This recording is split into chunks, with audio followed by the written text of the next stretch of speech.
Bonjour. Hier, j'ai retrouvé un texte que m'a adressé un garçon de 13 ans, David.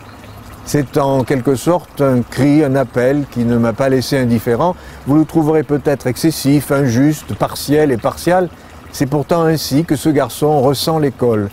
Voici ce qu'écrit David. Pour ceux qui n'ont jamais ressenti les heures pesantes de l'école, il est aisé de dire « essayez ». Si vous voyez le professeur railleur se moquer de vous, de vos frères et sœurs, au gré de son imagination,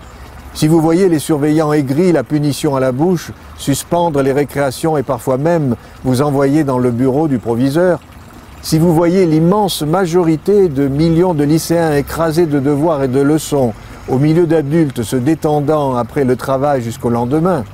si soudain les mots vous manquaient et que vous vous mettiez à pleurer en essayant d'expliquer à votre chien pourquoi vous ne pouvez pas aller dans le parc où tant de jeux vous attendent, et si vous voyez ses yeux tristes parce qu'il a compris, si vous voyez les inquiétants symptômes du complexe d'infériorité envahir l'esprit des mauvais élèves intelligents et s'altérer leur personnalité sous l'effet de la peur, de la honte et de la rancœur à l'égard de tout ce qui rappelle l'école, si vous fallait trouver une réponse à la question de l'écolier, votre ami, qui vous demande pourquoi les professeurs sont si sérieux, si peu attentifs à ses idées et si méprisants quand il n'a pas compris une explication.